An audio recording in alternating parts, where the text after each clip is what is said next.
Good morning, everyone. Thank you for getting up so early to see me. I am Neon Rain.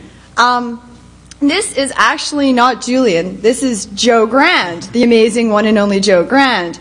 You see, as usual with DEFCON, there always comes some problems. My biofeedback device is actually being held at customs because heart rate monitors equal terrorism. So I actually do not have the device today to be able to show you Tetris. And unfortunately, without the heart rate monitor, Tetris is kind of just Tetris. So if you wanted to get up and walk out the door, I entirely understand because I do not have my demo. I can tell you how super cool it is, and it's so cool. And if I can get the device, they say it's supposed to be coming at some point before the end of con. I will try to put up flyers or something and say, please come play Tetris with me. But I don't have the device, so there will not be a demo. So don't throw stuff at me. Please don't hate me. It's not my fault. But there is a link to the source code, right? We do have the source code. We do have that. Unfortunately, we don't have the device to show you, but I do have the source code, and I can explain the device and stuff that we were using. So is it okay if I go on? Are you guys okay with that?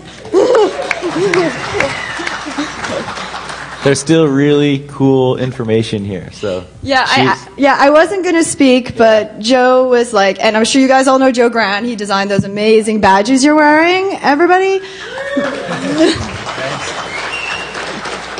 I'm lucky enough to be able to call him my friend. So when I told him that I wasn't going to speak because I didn't have the device, he was like, you're speaking if I have to be there. So you guys get to see a special surprise performance from Joe. Nobody really knows he's here right now, except for you guys. So you guys be like, yeah, I totally got to see Joe Grant, suckers. And I'm going to just go along with the slides that Julian wrote and try to make stuff up. Yeah, basically, we're going to do a little dance, and hopefully you guys will like that. So basically, that's what we're going to do. Hopefully for next year, I will be able to have it or something. So I'm so sorry. I'm so sorry I'm Canadian. I'm so sorry. Because if we didn't have it, like if I would have been from this country, it probably wouldn't have been half the amount of problems. I'm Canadian. I have to apologize for being Canadian. We love you anyway. Thank you. So I guess I will at least tell you about the human brain, right? So we can totally start with that. Thank you. So I will tell you about how I got into. Everyone always says, "How on earth did you get into neuroscience?" And it's a very, very good question because I don't know if you notice I don't look like the average scientist. What happened is I actually have an anxiety disorder that is not treated by chemicals. There's no pharmaceuticals that can help me, so you can only imagine how scared to death I am of you guys right now. So what happened is being born and bred a hacker and a do-it-yourselfer, what I said was, well, I don't need you. I will come up with a way to figure out how to fix myself. And that's basically how I started out doing this. And I'm, as far as I know, the only person at DEFCON that's silly enough to actually go this way. I have no education because I have an anxiety disorder. I can't go to school, and I have not held down a job for a long period of time. But I have come up with a lot of super cool things because I have a lot of time on my hands. So hopefully you'll still consider it cool, even though we're missing the most essential part of my talk. So basically what we're going to go through is we're going to go through the Brain 101, the video game myths, the history of game peripherals, which I'm really excited about that Joe is doing it, because if I was doing it, I'd be totally screwed, but Joe remembers all this as well. As old guard, that's the thing about being old guard, you're old. I'm not that old. Sometimes I feel that way, though. So then we'll quickly go through industry current trends and the proposal, and I don't have the demonstration. So this is your Brain 101, or all the stuff you forgot from psych class. So let's face it, unless you're really into neuroscience, learning about the human brain can be a complete and utter bore. So what I decided to do this year is I'm just going to simplify everything. We're going to throw away all the jargon. We're going to throw away all the diagrams. We're going to forget about all those kooky Latin names because people have explained to me they just don't find that fun. So we're going to cover all the questions that a lot of people come up and they ask me about the brain, and there are quite a few. So this will be your FAQ on the human brain, that wild and crazy organ, your own personal 3-pound universe. So what is the brain? So on an elemental level, the brain is a continuously changing collection of cells that are gathered together in one place to make it easier to communicate with each other. Neurons are the cells in the brain that allow you to do such things as think, move, feel, and sense things around you. Neurons pass information to each other using electrical and chemical signals. The amount of cells in your brain can be a sprinkling, like you'll find in simple vertebrae, or found in the billions, as in the human brain. How are memories stored in the human brain? Understanding how memories are stored is an essential step in understanding ourselves. What we call memory is simply the way we store and recall things we've experienced with our bodies. Your memory is your brain filing system, but we are so much more than a huge collection of sensation and images and words. Our brain holds everything we've learned, but because experiences can be so varied from one person to another, it's our memories that give our life cohesion, and it's what truly makes us unique. How does the human brain think and solve problems? Think of neurons as multi-armed creatures, like starfish, but they don't touch one another and they come in many different shapes and sizes. Now imagine this multi-armed starfish has a little tiny battery in it. And when the tiny battery is activated, an electrical impulse passes through the multi-armed creature until it reaches the gap between it and its nearest neighbor. Chemicals then cause a bridge in order to allow the electrical impulse to cross and trigger the battery in its neighbor. And is this domino effect, is that how neurons allow us to think? Now, solving problems can happen in two different ways. It can be a type of thought or calculation, pulling information from memory, filtering new information, and then combining it all and weighing up our alternatives. But you can also make decisions with a primitive emotional part of your brain. And that's what we call a gut instinct. We usually use both of these ways in tandem to come up with our best problem solving.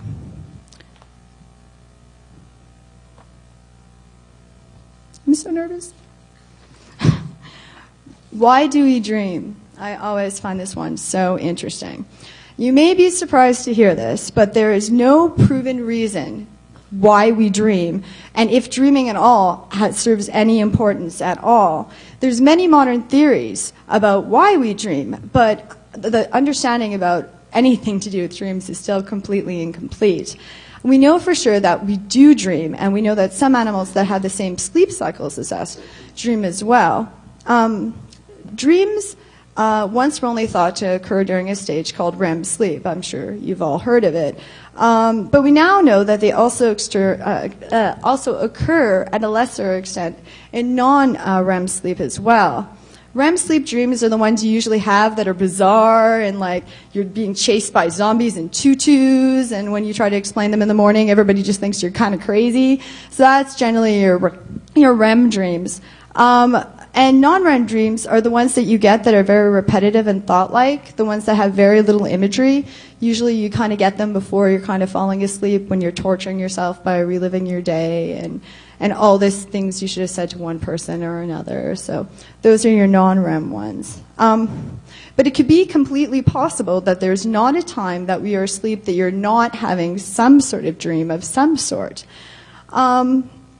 What's really intriguing about REM sleep is the fact that the brain chemistry in your brain is completely different than it is when you're in a waking state. But when you're sleeping, the electrical energy is exactly the same. Your chemistry changes because it's what helps you stay in one place, and it's what triggers things in your mind. So if you're dreaming about, fighting things in your sleep, you don't fight. It's why drugs like Ambien have a problem, because they do cause you to sleep, but they don't turn off that little switch that causes you not to move. So what's also interesting in non-REM sleep is where all the snoring and the sleepwalking happens.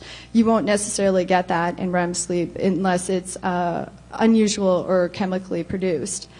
It's easy to fall into the belief that since we dream and since we have REM sleep, it's very, very important. But a lot of people don't realize that there's a lot of people who don't get REM sleep. A lot of major depression drugs take away REM sleep, so these people will not have REM sleep for over a period of years. And they don't suffer any damaging effects. So at present, we know that we don't know the exact purpose of REM sleep or even why we dream. So what is so special about the human brain compared to the brain of other animals? We have one of the largest ratios of brain weight to body weight of any species on this planet, but it's been a very, very long time in the making. Long ago, when brains first started out, they were pretty basic. They were just a group of specialized cells with the ability to transmit electrical signals to move other cells.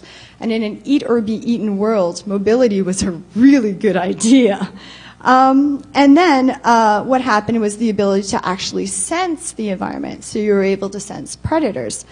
And then after that, another group of cells developed into specialized structures that give you your emotions, and other cells relayed messages to the spinal column because your limbs were now further away. So a brain was pretty amazing when you consider all these factors together. A stimulus from the environment would cause an emotion that would lead to a physical action: fight, flight, or pursuit. So after a long while, a change started happening that led us towards your modern day brain. The brain began to sprout an area called the neocortex. Please forgive me for using this, but I couldn't make it any simpler. So it is the neocortex. And eventually, as time went by, the neocortex actually tripled in size to give us a brain more complex than any other animal. The neocortex actually engulfed the entire part of the brainstem. So that's why you kind of got this like bumpy thing that seems to look on the end. It's because the neocortex came out, and that's what gives us our huge brains. And the coolest thing that we got from the neocortex was consciousness.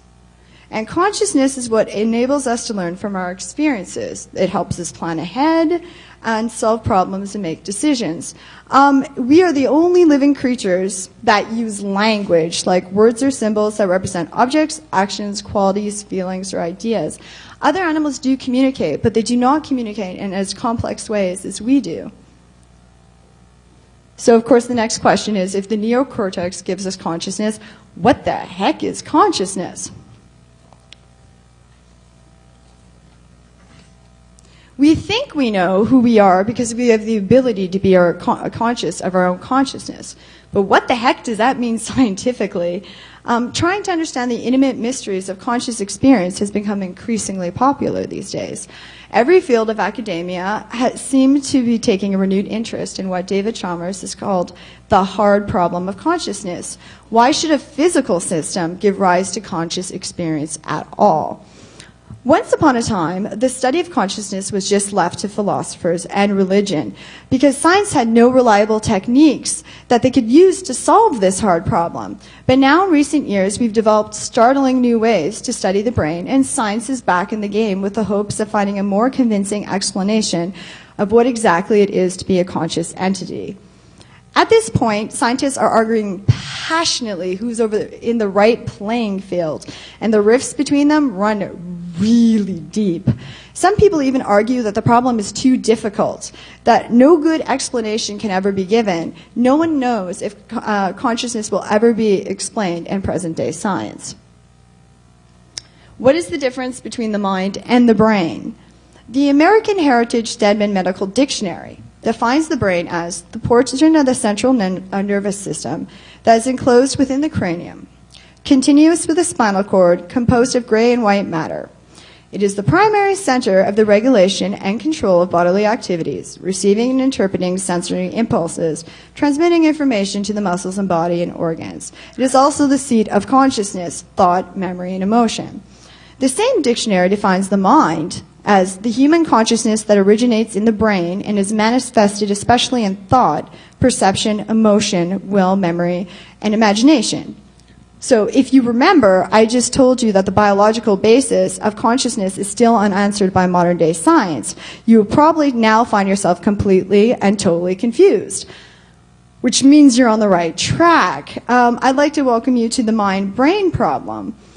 Is the mind part of the brain? Is the brain part of the mind? If they're distinct, how do they interact with each other? And who exactly is in charge?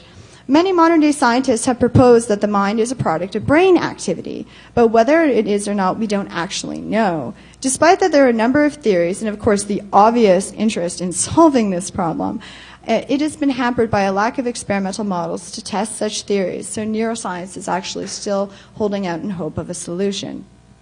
The next one's everybody's favorite question to ask me. Why do drugs and alcohol feel so good, and why does addiction happen? The answer to this question starts so simply.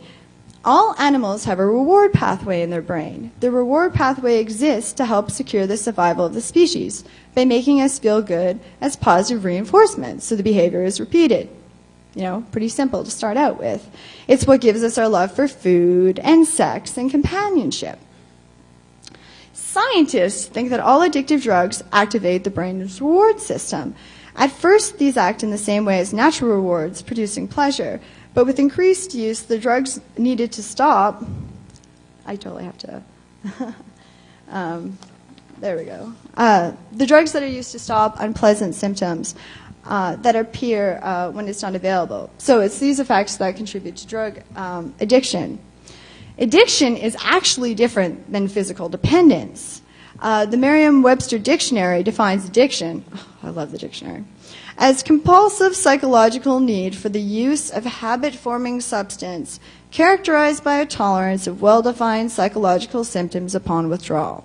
The same dictionary also uses the broad entry that you've probably heard of that defines addiction as persistent compulsive use of the substance known by the user to be physically, psychologically, and sociologically harmful.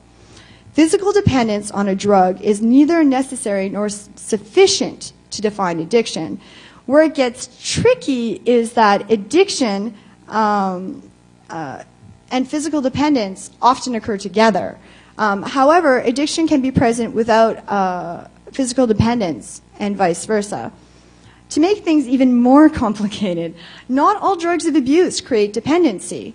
And people can experience withdrawal symptoms from drugs that don't addict them or make them physically or psychologically dependent.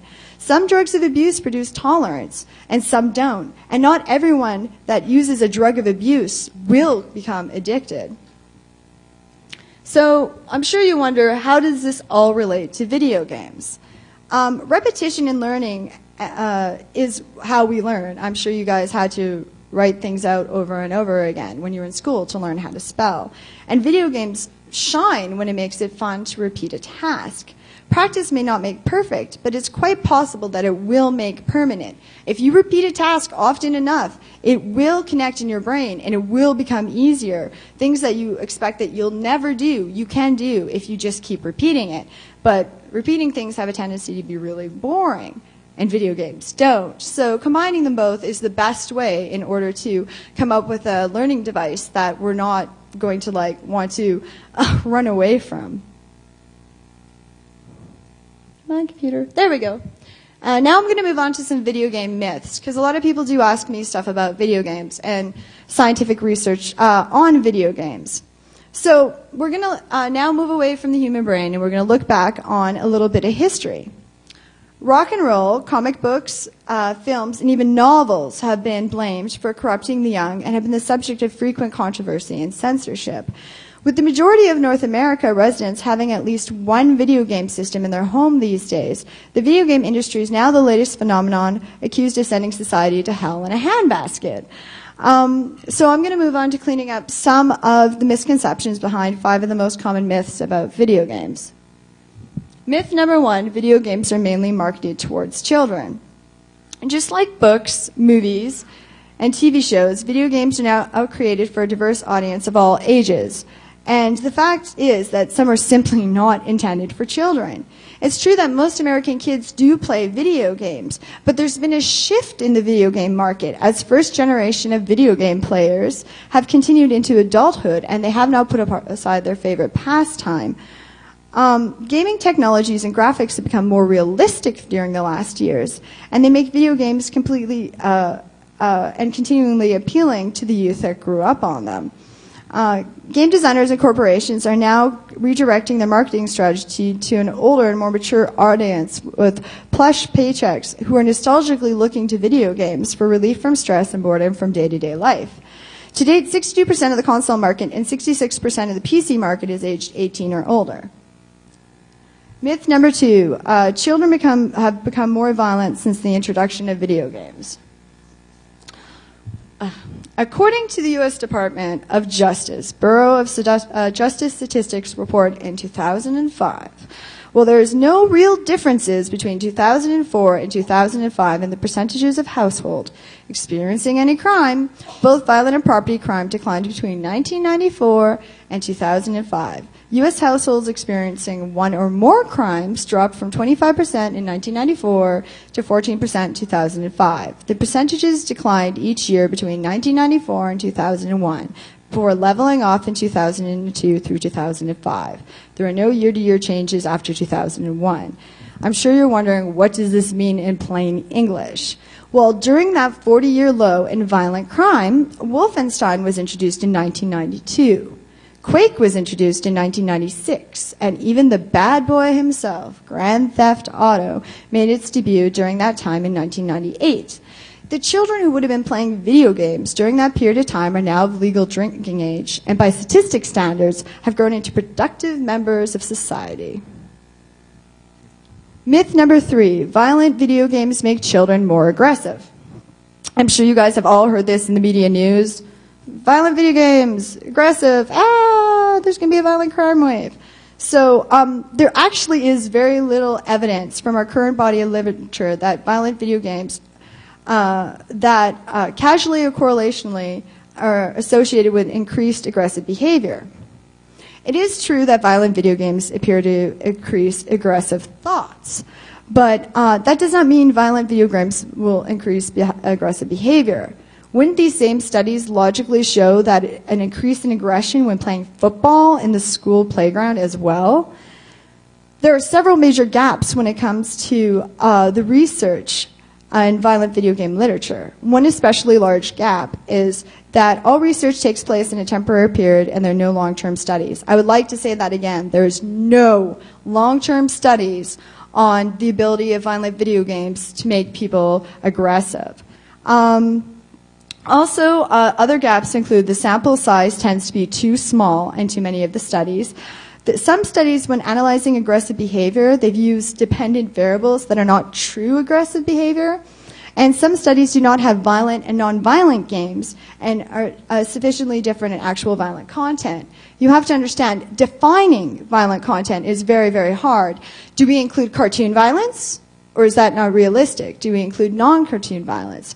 And even as it's hard for us to define what we consider violent, scientists don't use the same variables across the board. So if you read that there's this study, you don't know what they're considering violence or what they're considering aggression. So you really, when you see these things, always, and the news is going crazy about them, always look at the studies, because you will just shake your head and be like, well, I could have totally, with bubble gum and a paperclip, have done a better study than what they've done here. This is my personal favorite. Girls just don't like video games. Historically, people working inside the video game industry and the video game market itself, they've been predominantly male.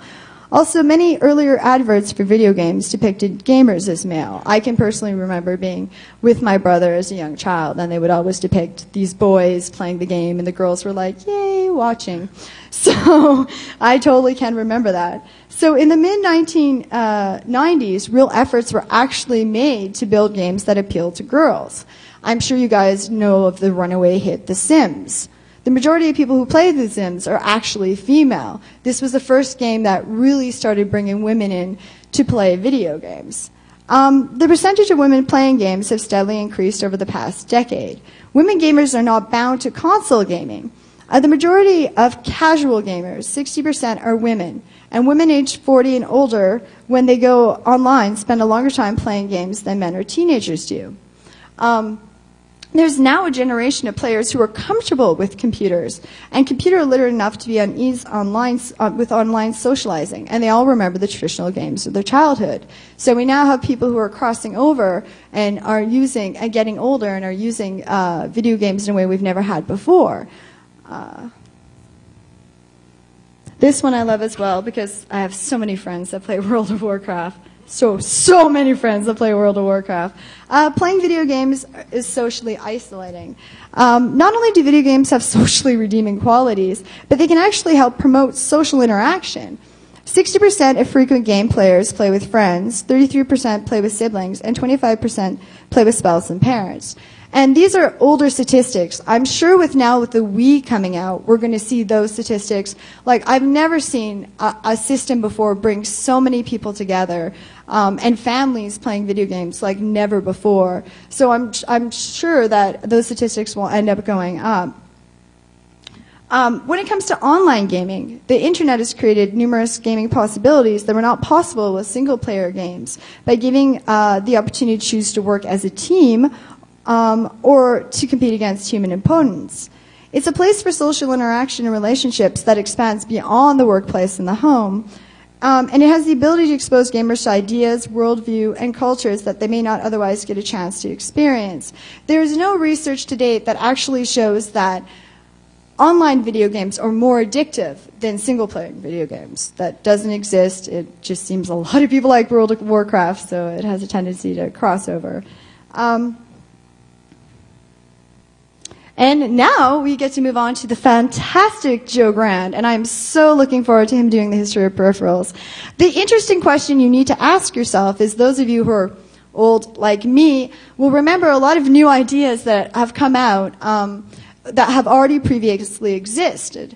For 13 years, there was no new peripherals. Everything seems to be recycled, and you have to really wonder what happened. So Joe is going to bring us through the most interesting history of peripherals. And these are not his slides, so please have sympathy as he kind of looks as you do to figure out what he's talking about.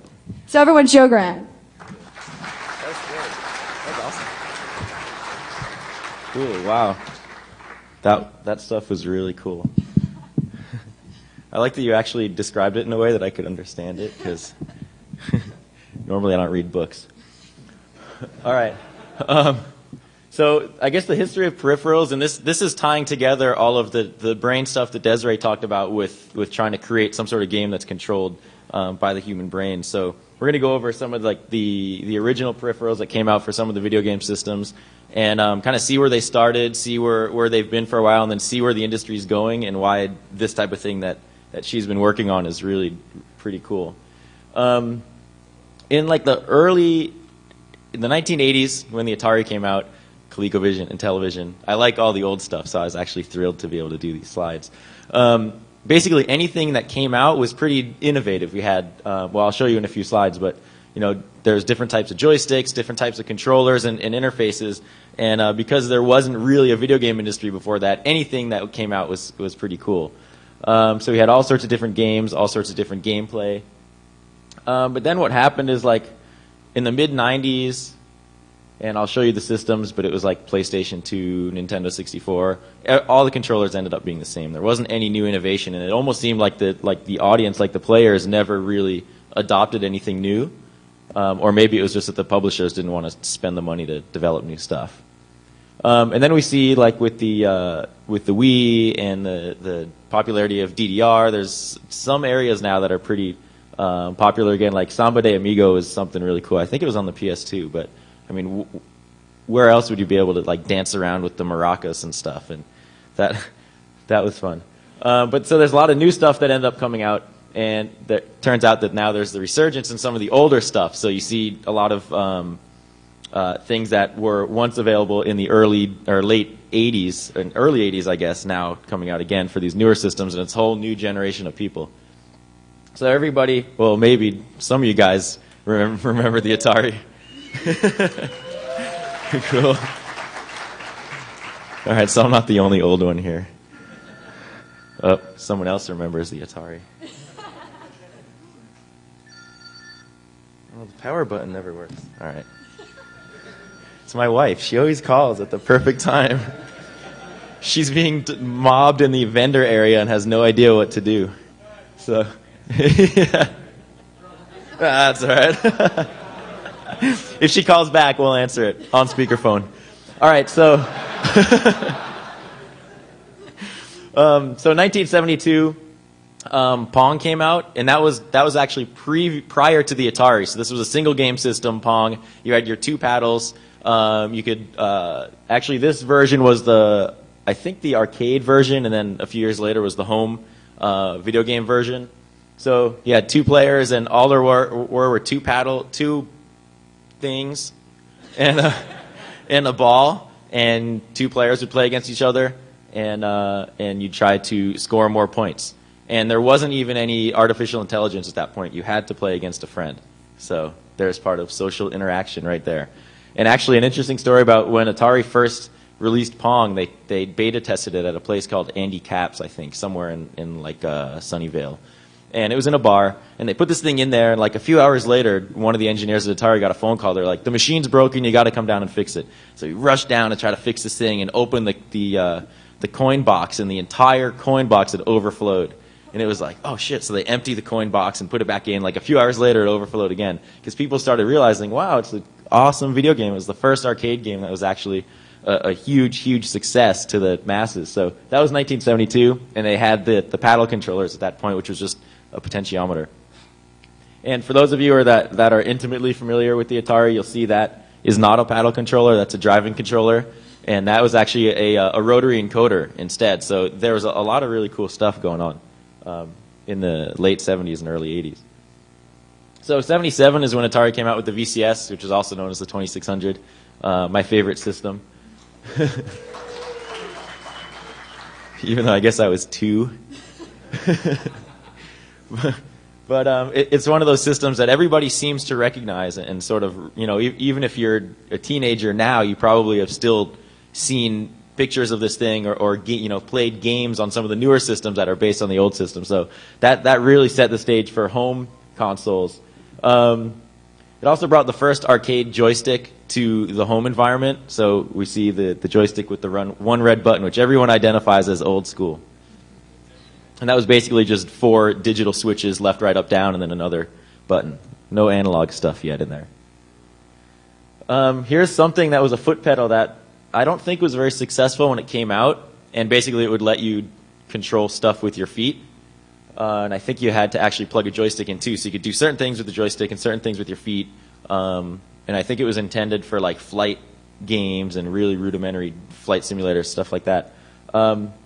I'd never seen one of these things until about 2002, and there's a whole homebrew community based around writing games for these old systems that I'm heavily involved in, and somebody had actually written a game called Thrust Plus, which is a takeoff of the old Commodore 64 game Thrust. And he ended up finding like a huge stash of these foot controllers in some warehouse in Germany or something, and designed his game to work with the foot controller. So it's actually the only game that I know of that's really designed to use that. And you can fly around and use the foot pedals to control your gas and brake and whatever. So, you know, that was something that was sort of interesting. Is people were trying a lot of new things back then, and some of them weren't successful, and some of them were. 1982, the Vectrex came out, which is a really awesome system if you ever get a hold of one. It was a vector-based system, so as opposed to now we have raster systems and we're drawing across the screen and whatever. This is totally vector-based, so you look and you'll see just discrete lines. It's almost like this thing's drawing in logo. And the images are really sharp, and it's a really interesting type of system, totally standalone. These controllers were neat because they actually had little springs inside, so they'd always return to center. Which was fun until they broke. And this was also, yeah, they had some other cool stuff. So this was they had something called a light pen, so you could like draw on the screen and do stuff with the light pen, which there's some actually pretty cool homebrew hacks out there about how to make your own. They also had the first like 3D game, which was basically these goggles that are now like really hard to find. And each game came with its own wheel, and inside the goggles, this wheel would spin and somehow synchronize to what was drawing on the screen, so you actually see these vector graphics in 3D. Really, really cool. And that system actually, surprisingly, didn't do that well compared to like the Atari and ColecoVision, but it's pretty innovative. '83. Everyone knows the toaster. These guys, I actually didn't even know it was '83. I think it was '83 in Japan and maybe '86 in the U.S. or something. But in I guess '83, when Nintendo released the Famicom in Japan, that became known as the Nintendo Entertainment System in the U.S., they had this D-pad controller that sort of became synonymous with games from this point on. The D-pad, left, right, up, down. You could do diagonals. That was all digital, hence the D for digital. A, B, start, select. So that's, everybody's seen that. And let's see. Joypads use 8-bit CMOS shift register, tell console what button is being pressed without requiring a direct wire. Yeah, okay. This is actually pretty cool too, because before this, with like the Atari joysticks, if you looked at the pinout, you'd have a connection for each thing. You'd have up, down, left, right button, and then you'd have ground. So when you hit one of the directions, you'd ground that connection just like a physical switch. But this was the first thing that actually had some intelligence inside the controller. So you'd have a serial interface, basically transmitting some stream of data with a less number of wires to the Nintendo, so the system could say, okay, I'm hitting A, B, left, right, up, down, and let me in. So it's that was sort of interesting because now you don't need an individual wire for every single button you have on your controller. If you did, like with the PS2 or whatever, you'd have like a huge, gigantic connector. So now the controllers are somewhat intelligent. 84 to 89, Nintendo just was huge. They took over the video game industry that had crashed, at least in the U.S. in like 83, 84, and just demolished. Nintendo Zapper was one of the first light guns. There was a light gun that came out that was designed by my friend Ralph Baer, who's very old now, that also designed the original Odyssey system, who also arguably designed Pong. And his light gun was actually like a real rifle with a little light sensor on the end. And he was a sniper or like a rifleman in the army a long time ago. But now it's an actual product at this point, the Zapper. They were originally gray, but then they had to turn orange due to some legal issues, I guess, because kids were running around with them and like cops thought they were real when it doesn't look anything like a real gun. Oh, okay, 10 minutes. I better hurry up. Nintendo Satellite.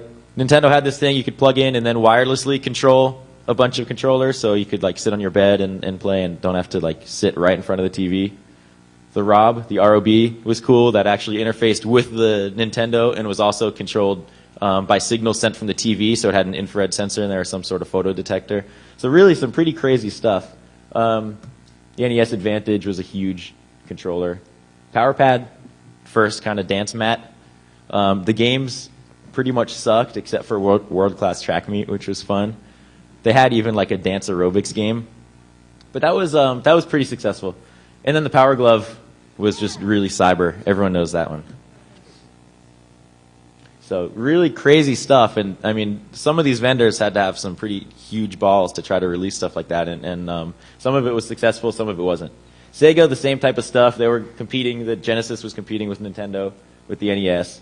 They had some pretty uber stuff too, like the that huge like arm-mounted gun thing on the right. Their new controller had even more buttons, which you could somehow use if you could figure out what all of them meant. Super Nintendo, there's the original D-pad, but they've added a few more buttons, and now they have the shoulder buttons. So they've done some research and realized people like to use their fingers like triggers. And I guess this was the first one that had the diamond configuration of the buttons on the right, those 4 buttons. Sega Saturn didn't do too well at all, but this gigantic controller is, I don't even know how much this thing weighed, but it's huge. It's like, I think they skipped the ergonomic user interface test. But anyway, it's gigantic. And I guess this was the first thing that used an analog stick. So in the upper left, you can see it's 2 potentiometers that determine X and Y movement. So that was actually pretty innovative, even though the system itself didn't really do too well. 94, PS2, or original PlayStation. Now you have 2 analog controllers, a bunch of digital buttons, and then a bunch of the shoulder buttons as well. And you'll see this ends up being the standard for a little while. Here's a cool Nintendo 64 one. They had a microphone in their games. Okay. Now we're up to 2006, the PS3. The same looking thing that's been done since 1996. Oh my God, is this there? All right, I'm sorry, I have to do this. Hi, you're on speakerphone, and I'm giving a talk.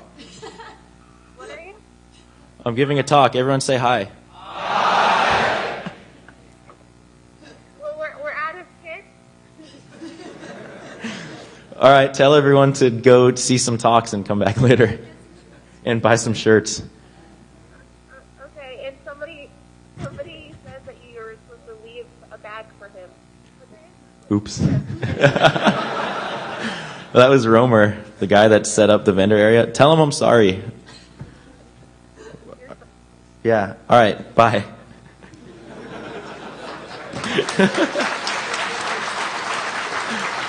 Oh, I'm in trouble now. So basically, it's the same type of layout since 1994, 1996. Nothing changed for 10 years, and that's sort of boring. Then finally, the Wii comes out. I should say the PS3 does have accelerometers in there. The Wii comes out. This thing, nobody thought it would be successful at all. It's a totally unique side controller, the nunchuck thing, and accelerometers inside, some infrared detectors, and a huge amount of games being developed for the system. And all of a sudden, people are like, wow, this thing's cool. We can, we don't have to just sit on our couch and just move the joystick around. So it's like this, yeah, this whole new generation of marketeers come up, and they're like, let's take advantage of these kids and make them exercise. So I think this is your slide. So I'm going to have to tell you this really quickly because we're almost out of time. In 2007, there will be an amazing new thing being introduced. They will be combining, and I've been waiting for this for 5 years, but they will be combining video games with actual EEG headsets. As you can see, she has on. We will have mind to video games. We will never, now if they can just bring toilets to the couch, we'll be perfect. But, so this will change video games forever. You guys, next year, nothing will be the same, ever again. So be aware that this is coming. I want to mention one thing with that is Atari actually tried to do a mind control system back in 1983 or something. Right, and that I was basically supposed to be it didn't doing. work very well, and you sort of just had to wiggle your face to make it move. And they were trying to say it was this type of stuff, but it wasn't. And it didn't work, so maybe they'll do it right this time. Right, and Nintendo also came out in Japan with something called Biofeedback Tetris, which is what I was going to show you. I actually thought it was an original idea, but Nintendo had trumped me again. So there actually is a thing called Tetris 64. So and it had a little earpiece. So back in the 80s, they were already doing this. So you really have to wonder what took them so long to get this all done. So basically, I'm going to have to skip really, really quick. Everything is going to get really, really kick-ass. That's basically what that is. And we'll have to skip all this because we're almost out. So basically, with the right video games, you can do amazing things. We will be able to treat ADD. We'll be able to help people with anxiety disorders. There's already people who have video games instead of biofeedback. It's called neurofeedback, so you totally are able to connect this all together. It will basically help us build ourselves into doing things we never thought before and becoming better humans and having a great time while we're doing it.